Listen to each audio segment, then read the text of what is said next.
Good morning, everybody. Oops. Hey, sorry, I had to nip outside. It's getting loud in there. I have my younger ones in there, and my husband's cooking bacon, and there's stuff going on, and now she's screaming at the door. It's pretty fun. I was going to, like I said in this, in the post, I guess, I was going to show you guys this, go away. I was going to show you guys the new 2019 affiliate playbook, but it didn't print very well. So I am kind of not really stuck, but I'm just had to be a little bit more inventive. That's all. Here, I'm going to put you guys down so I have both hands. Awesome. Anyway, how's everybody's day going so far? Hey, Julie, how's it going, girl? We had a super busy weekend. We went to the Midway was in town for the weekend. I'm gonna actually shut off my notifications while I'm on here. Come on. Go on, do not disturb while I'm on here. Do not disturb while I am going live on my Facebook page. Yeah, so the Midway was in town. So Friday around just after noon, which was like the perfect time to go. Because it wasn't incredibly busy yet, which was awesome. As we were leaving, it was like just before 4 o'clock and people were just streaming in and we're like, yes, beat the rush. But the kids, my older one, she's a little bit older. It's been a couple years since she's been on rides and stuff. And she was super happy that mommy had to go with her for most of it because she's in between stages. Like she's too big for like the kiddie rides, but she's too small for like the older rides, like to go by herself. So I got to go on with her for quite a few of the rides, and she was super happy about that, to have some mommy one-on-one time, because we all know as the older child can kind of feel as speaking as an older child, we can kind of feel a little bit neglected as younger ones come along. So we did that, and then the little one spent time with daddy, got her face painted, and just kind of did some games, and that was pretty fun. But yeah, a few hours at the Midway, and I was done. So yeah, and then Saturday we went to one of our local towns has they have a parade and just like vendors, like food and bouncy castles and everything like that. And we did that on Saturday. It's usually the first Saturday of June. And we didn't go last year because the first weekend of June last year we actually went to Calgary to visit my mom and my sister. So, and I hadn't been there in so long, so we went and spent like 5 or 6 days there instead of doing all the stuff around town, which is fine. It's not like the Midway's going anywhere. It's not like that day in our local little town's going anywhere. So it was fun to go this year. Both kids love bouncy castles. The littlest one, that was her first experience with the bouncy castles, so she was having a ton of fun with her older cousins. Hey, Maria, thanks for popping on. Then yesterday was I didn't really plan on doing too much, but we ended up going to town, getting a new mattress for my daughter's bed. That meant going to Costco on a Sunday. I don't normally like to go to town on weekends because it's so crazy. Like everybody goes to town on weekends just because it's such a like we have so many remote small communities, so everybody's like in Costco and Superstore and Walmart and all those places on a Sunday or on a Saturday and Sunday because that's when they can get away. And I'm like, no, I'll go in the middle of the week. I'll go on at like 10 o'clock on a Tuesday over a Saturday or a Sunday, any day. But we went because my daughter needed a new mattress, so that meant Costco, and then Walmart we hit up for some like just summer dresses and shorts and stuff for her because she's growing out of all of her stuff from last year. So anyway, it was a super busy weekend. And then last week I planted trees, and yeah, so I'm looking forward to just kind of taking a beat. And we still have stuff, like we still have school and soccer and stuff this week, but we don't have too much more school and soccer left. We have 2 more weeks, 4 more classes of school, and then 3 more weeks of soccer, I think, something like that. So not too bad. But anyway, I am super grateful that I get to pop on and be here with you guys. So far, Julie Maria, but anybody that's watching the replay, definitely comment replay. I like to see who's watching my go lives. So anyway, last week was a very exciting week for us at the Affiliate Institute. We are still in beta test, probably for another month or so, depending on how things go, how many bugs have to be worked out and stuff. But I have the privilege to be on a weekly call with two of our founders, Cameron George and Julian Sherman, and then Tyler Caldwell is basically running all the corporate traffic. So all the leaders and the corporate traffic for Affiliate Institute. He is placing ads and doing all the split testing and stuff like that. So he is like our Facebook ads genius. So I get to be on the call with those three guys every week it's supposed to be 8 weeks, but we got a few extra weeks because those of us that went to Vegas got a few extra weeks. And the 8 weeks actually started last week. So everybody that went to the events, the local events at Kelowna and Edmonton and Chicago, they had the chance to be part of that too. So I'm super excited to be part of the Edmonton event and volunteer and see everybody's awesome faces like light up when they knew what was going to happen to our industry and like just the game changing information that they're going to be part of. So I'm not sure if you guys will be able to see, but I brought it up since my printer kind of crapped out. This is the affiliate playbook, but it's not. My printer kind of crapped out. It started out really good. It started out pretty good. I decided to go black and white because, color just takes up so much time. But then, yeah, towards the end it crapped out, so whoopsie. And then it had some sort of random error code, which I'm not incredibly thrilled with, but I will figure that out later. So this, I brought it up on my tablet, the affiliate playbook, with Julian Sherman is the co-founder of the Affiliate Institute, and he is an amazing human being, and I love him so much. And I just got to hang out with him the last Saturday we were in Edmonton. It's just like hanging out because when he wasn't speaking on stage, there was a bunch of us just kind of at the back of the room, just kind of waiting to be called on when needed, like some of us volunteers. So I was kind of there and just hanging out with him and having like little discussions with him. And he's so genuine and just genuinely wants to help everybody that he comes in contact with. And those of us that are in beta test and have been part of his previous company have the privilege of being part of that ripple. The ripple that he and Cam and Matthew Jang have created. So super, super grateful and super excited to roll all of this out to you guys. So last week we got our links to check this out, the affiliate playbook and the new web class that Julian has made. And let me tell you, it is straight fire. Like, he gives away so much information on there. It's not even funny. But what we have to offer on the inside is that plus like a billion. Yes, a billion. I said with a B.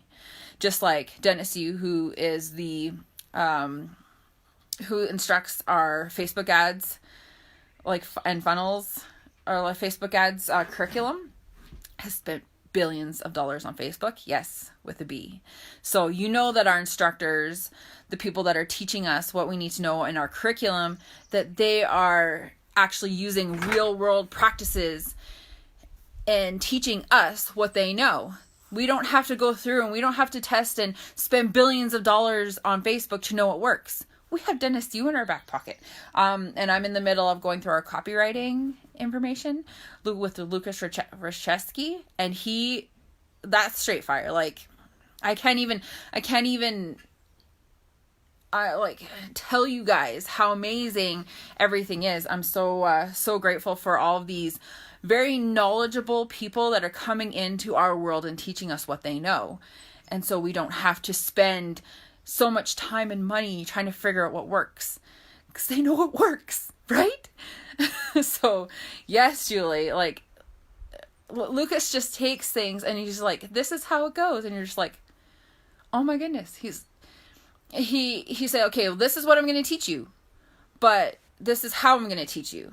And you're like, wow, like, it's just, it just goes into my brain so much easier than for me trying to go out there and find the answers to everything myself.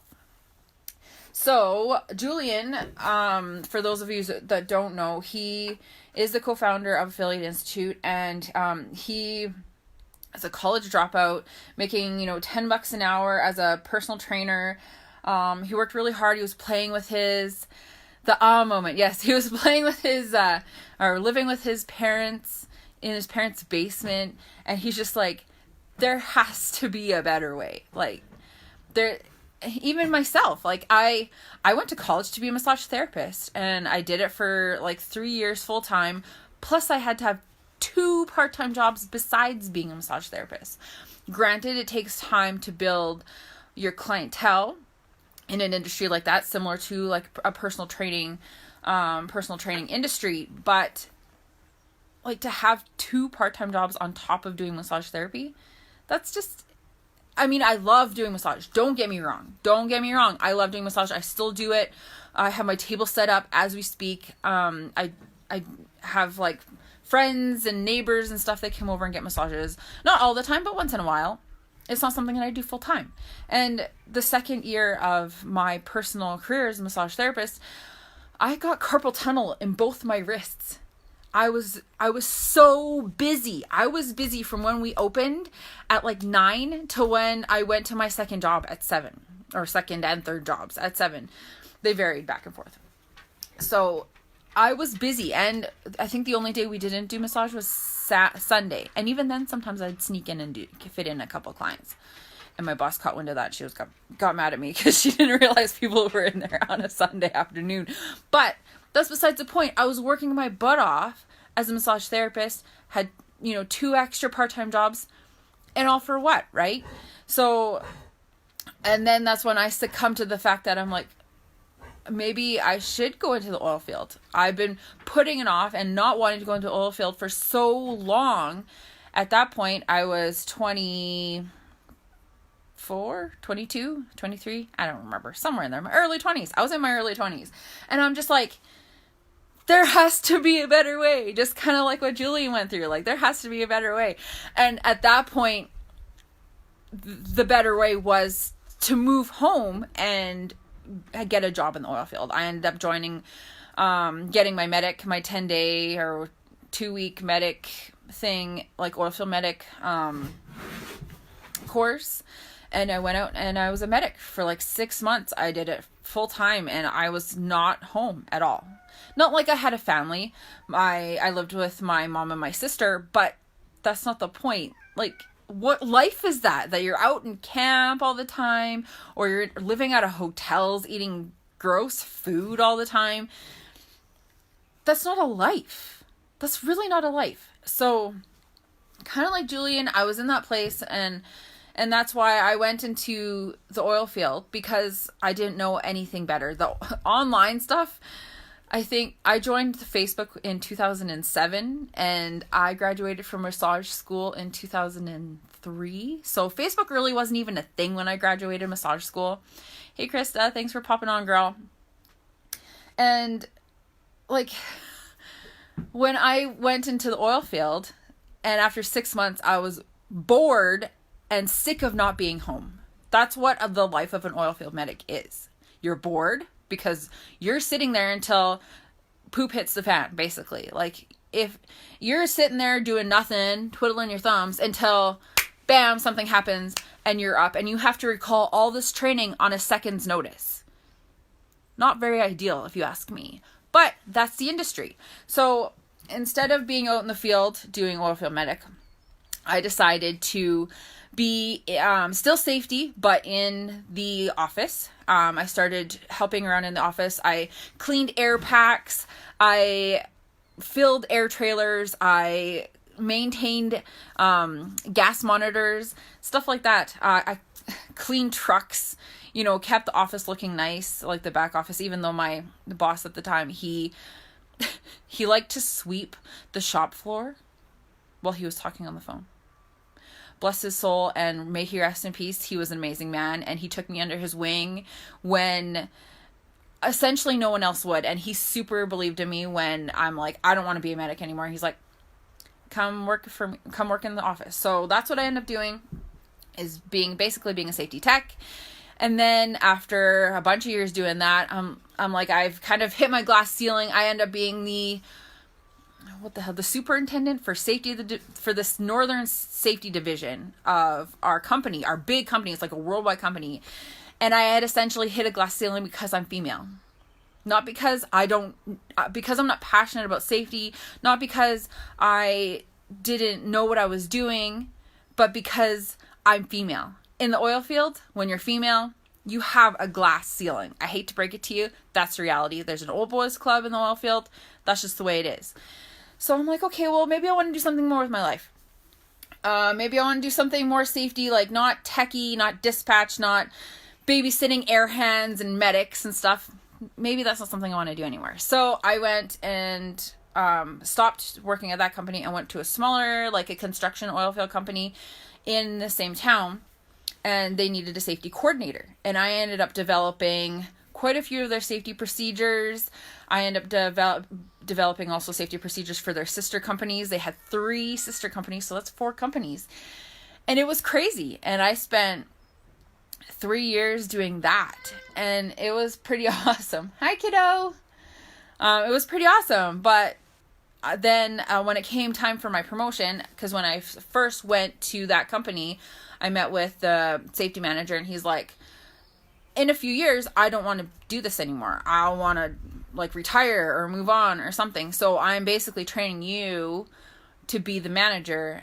But for now, you can be the coordinator. You can learn the ropes. You can do all the stuff and do all the grunt work, basically all the paperwork, all the site visits, all the crap that nobody wants to do as safety. And then you can step up. So when the time came for me to step up, I was about 9 weeks pregnant with our first kid. And I was in my interview because I rightfully had to apply for the job. So I applied. They interviewed a few of us. There's like 3 or 4 of us that they interviewed. And I said, full disclosure, guys, you know me.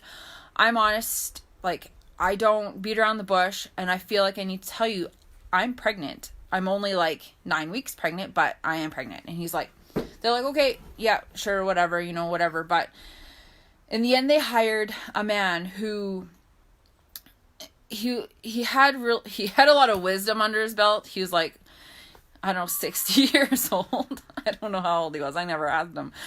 But he didn't have any knowledge in our field, like oil field safety. He knew safety, but not like construction pipeline safety, which is a lot different than pretty much anything else in the oil field. Drilling safety is different. Service rigs are different. Setting shacks are different. Like, it's all different, right? So in the end, they hired that man, and he had no idea what we did or how we did it. And it made me pretty mad. But I ended up training him and 2 other people to replace me when I went to maternity leave. So that was almost 5 years ago. After my maternity leave was up, I kind of went back to them. I said, hey, like, what's going on? Should I, I'd like to come back in some sort of capacity, whether it's at home or something, like I can do paperwork at home. And they're like, we're on work share right now because it's so slow. So we hired 3 people to replace you, and they're all on work share right now. I'm like, don't you guys have to technically keep me a job because I'm on maternity leave? But I probably could have fought it, but I didn't. Instead, I wanted to be a stay-at-home mom, and my husband and I talked to him. He's like, we could probably make this work. And then he didn't lose his job. His job is pretty consistent. He's a contractor at a plant and at a gas plant, and he didn't get fired or anything, but they didn't let them charge for travel time anymore. And they reduced their hourly rates and stuff like that. And I'm just like, oh my goodness, I need to find something. So between that, and then almost a couple years ago, he did get gassed by H2S at the plant. And it was pretty minor. He walked away unscathed, basically. He just got knocked out for like a second. But it scared me. Between, him not being around and not being able to, like, not being here for our kids. And he's the sole provider. He was the sole provider, right? So all this culminated in me really, really resonating with Julian, long story short, really, really long story short, I really, really resonated with Julian, and that's why he has this story in this playbook, and I'm super, super excited that you guys get to watch, you get to see that. And even if you want to watch the web class, he kind of breaks down his story too. He goes through it pretty quick, but did you know that 50% of Canadians and 62% of Americans are living paycheck to paycheck? And if they don't have that next paycheck, they would have to either file for bankruptcy or go to a soup kitchen or something to feed their kids, something to keep a roof over their heads, clothes on their backs. They would have to go to drastic measures because they don't have that paycheck. And if you're hoping to retire one day, if you were born in the 80s like me, you would need $2 million to retire. And if you were born in the 90s, I have a sister that was born in 95, you would need $2.5 million. That's not to scare you guys, but it's meant to be a bit of a wake-up call. So, just wake up and find that we need to find a new way to produce an income, whether you have a full-time job or not. Unless you're earning, like Warren Buffett says, unless you're earning money while you sleep, you will have to work until you die. That's just the way it is.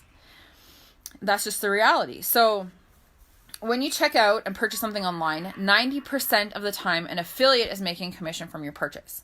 An online shopping trend is expected by the year 2020 to be $500 billion industry. As an affiliate, wouldn't you want to cut a $500 billion? Yes, please. So essentially an affiliate, I'm going to break this down for you. And then if you would like to learn more about our playbook or about our web class, definitely reach out to me personally. You can type the message button on my page or leave a comment on this Go Live, definitely. So what an affiliate is to officially join or become attached to an organization. So thousands and thousands of large companies like Target, Walmart, Amazon, Best Buy, ClickBank, they all have affiliate marketing programs. Anyone can register for one of these programs. I'm a registered affiliate for Amazon. I was thinking about Best Buy, but everything's on Amazon, so why not just stay with Amazon, right? And it was free. You just have to have a certain amount of traffic to your Amazon affiliate association link or something every 6 months. But that's all part of their affiliate program, and you can read up on that. So as an affiliate with these companies, you're given a website link that's unique and coded to you and only you. So when a customer shops around online using your link, purchases a product, they send you commission for promoting their product. And commissions mean money. Don't we all like money? So and in the rest of this, he goes on to where we find the traffic to promote your links, talks about sales funnels. I know this is a lot of, techie stuff that lots of people don't know, but that's why we're here. At an affiliate institute, we teach you all these techie stuff. We teach you what a sales funnel is. We teach you how to place a Facebook ad. And even in the web class, he goes through a simple step-by-step way. He's like, this is how I made my first dollar online. I did this, and that's all you need to do. He walks you through it. It's so easy.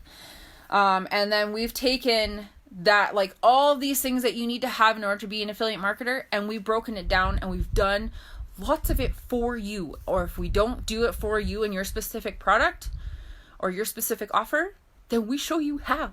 It's not as complicated as lots of people make it seem.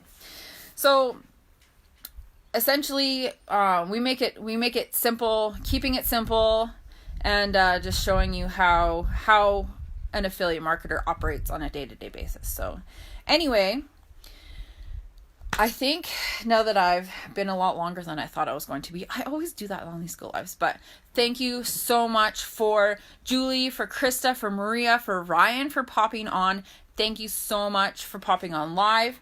And like I said, if you want to have access to our 2019 affiliate playbook or our web class with Julian, please let me know. I will be happy to send you my affiliate link because I'm an affiliate for the Affiliate Institute. Not only a customer, also an affiliate. And that's why I love it so much. But I'm going to pop off because my kid's in there screaming. She's in there with Daddy. No, she's not in there by herself, but she's in there with Daddy. So, but I'm going to pop off, and I hope you all have an awesome Monday, an awesome week, because it's the beginning of the month, it's the beginning of the week, it's the beginning of the day. Let's kill it and get everything going, you know?